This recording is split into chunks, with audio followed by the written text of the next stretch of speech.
Durante siglos, se creyó que todo ya estaba dicho, que las piedras habían hablado, que los templos habían revelado su propósito, que los cronistas españoles, los arqueólogos modernos y los libros de historia habían descifrado por fin el significado de uno de los centros sagrados más importantes de América prehispánica. Pero la historia, la verdadera historia, rara vez se entrega completa a la primera mirada. A veces, se esconde en un detalle tan pequeño y tan silencioso que puede pasar desapercibido durante generaciones enteras. Y cuando finalmente emerge, lo cambia todo. Porque Pachacamac no fue simplemente malentendido, fue interpretado al revés. Imagine por un instante a un peregrino andino caminando durante semanas por el desierto costero del Pacífico. El sol quema la piel, el viento arrastra arena y sal, y en el horizonte no se ve nada más que una vasta extensión árida. Sin embargo, ese hombre o esa mujer avanza con una convicción absoluta. No busca una ciudad, no busca refugio, busca una respuesta, busca la voz de un dios. Durante años, los investigadores creyeron que Pachacamac era, esencialmente, un gran centro ceremonial dedicado a un ídolo oracular, un lugar donde se consultaba el futuro, donde los sacerdotes interpretaban los designios divinos y donde el poder religioso legitimaba el poder político. Una interpretación lógica, ordenada y cómoda, pero profundamente incompleta. El error comenzó con una suposición moderna, que los templos funcionan como los entendemos hoy, que la monumentalidad implica centralización, que la arquitectura responde únicamente a la religión o al poder, que el silencio de las ruinas es un vacío y no un mensaje. Pachacamac se extiende sobre más de 4 kilómetros cuadrados, pirámides de adobe, plazas abiertas, recintos amurallados y caminos ceremoniales se distribuyen sin una simetría evidente. Durante décadas, esto fue interpretado como desorden, crecimiento caótico y superposición cultural. Se dijo que cada civilización, Lima, Huari, Yisma e Inca, simplemente había construido sobre las anteriores, sin un plan maestro. Pero ahí estaba el primer error: asumir que no había diseño, porque no lo entendíamos. Lo que nadie quiso ver durante mucho tiempo fue la relación íntima entre el paisaje, el movimiento y la experiencia sensorial. Pachacamac no fue diseñado para ser observado, fue diseñado para ser recorrido. El detalle que lo cambia todo no está en una escultura, ni en un mural, ni siquiera en el famoso ídolo de madera. Está en los caminos, en las rampas, en los accesos deliberadamente restringidos, en los giros forzados, en los muros que ocultan y revelan.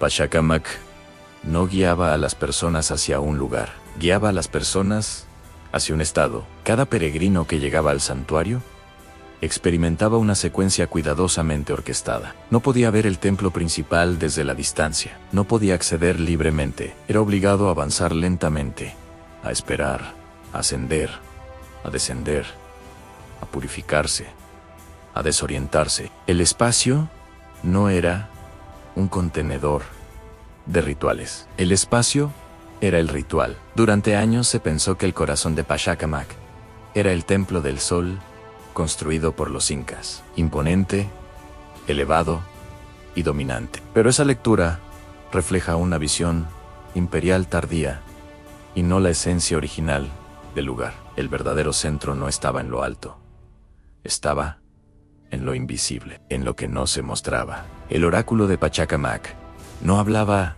desde una posición de poder visual, hablaba desde la oscuridad, desde recintos cerrados, desde espacios donde la luz apenas entraba y donde la voz resonaba sin que el cuerpo se viera. Para el peregrino, el dios no tenía forma, tenía sonido, tenía presencia, tenía misterio. Y aquí emerge el detalle crucial. Pachacamac no fue concebido como un templo para ser entendido, sino como una máquina simbólica para generar incertidumbre. La ambigüedad no era un fallo del sistema, era su función principal. Las culturas andinas comprendían algo que la modernidad olvidó, que el conocimiento absoluto debilita lo sagrado. Lo divino necesita distancia, opacidad y contradicción. Pachacamac no ofrecía respuestas claras, ofrecía interpretaciones, y en esa ambigüedad residía su poder. Cuando los españoles llegaron y preguntaron qué era ese lugar, exigieron definiciones, exigieron categorías, ídolo, templo, sacerdotes, pero Pachacamac no encajaba. Así que fue simplificado, reducido y domesticado conceptualmente. Y así nació el gran malentendido. Otro detalle ignorado durante años fue la relación entre Pachacamac y el mar. No solo como recurso, sino como símbolo. El santuario está orientado de espaldas al océano, en varios de sus sectores más sagrados. No porque lo ignorara, sino porque lo temía. El mar era caos, imprevisibilidad y fuerza primigenia. Pachacamac, como deidad, estaba vinculado a los terremotos, a los movimientos de la tierra y a la destrucción repentina. No era un dios benevolente, era un dios que debía ser apaciguado.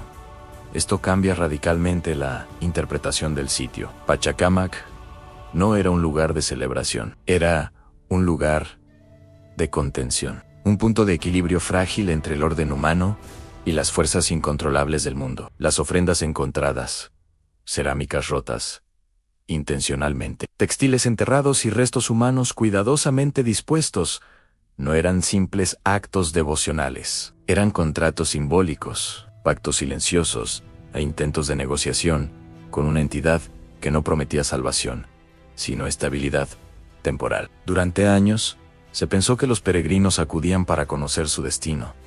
Pero el detalle que cambia todo es este. No venían a preguntar qué pasará, venían a evitar que algo sucediera. Pachacamac funcionaba como un amortiguador cósmico, un punto donde la ansiedad colectiva se canalizaba, se ritualizaba y se disipaba. La arquitectura no buscaba impresionar, buscaba contener el miedo, incluso el famoso ídolo, durante mucho tiempo interpretado como una representación clara de una deidad, hoy se entiende como algo mucho más complejo. Sus figuras superpuestas, sus símbolos ambiguos y su falta de un eje dominante no comunican identidad, comunican multiplicidad. Pachacamac no era uno era muchos, era cambio constante. Y ese es el error más profundo que se cometió durante años. Intentar definir a Pachacamac como algo fijo. Nada en este santuario fue diseñado para permanecer igual. Las reconstrucciones constantes, las superposiciones y las adaptaciones no son signos de decadencia, son signos de coherencia cultural. Un lugar vivo que muta porque el mundo muta. Cuando los incas llegaron, no destruyeron Pachacamac, lo respetaron, lo incorporaron, pero también lo reinterpretaron desde su lógica imperial. Construyeron el Templo del Sol, sí, pero no para reemplazar al antiguo dios, sino para dialogar con él, vigilarlo e integrarlo en un sistema más amplio de control simbólico. Incluso así, Pachacamac nunca fue completamente dominado.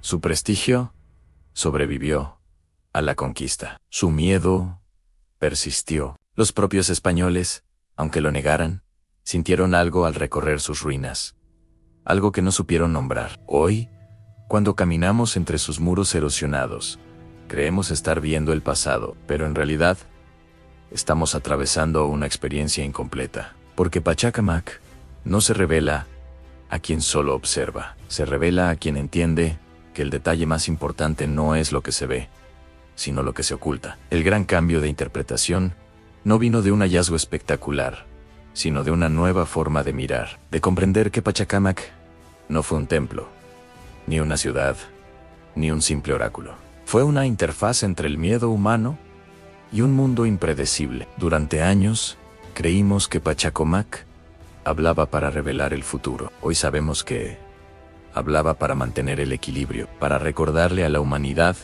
que hay fuerzas que no se controlan, solo se respetan. Y quizás por eso su mensaje sigue vigente, porque en un mundo que cree haberlo entendido todo, Pachacamac nos recuerda que los mayores errores no nacen de la ignorancia, sino de la falsa certeza de que ya no queda nada por descubrir.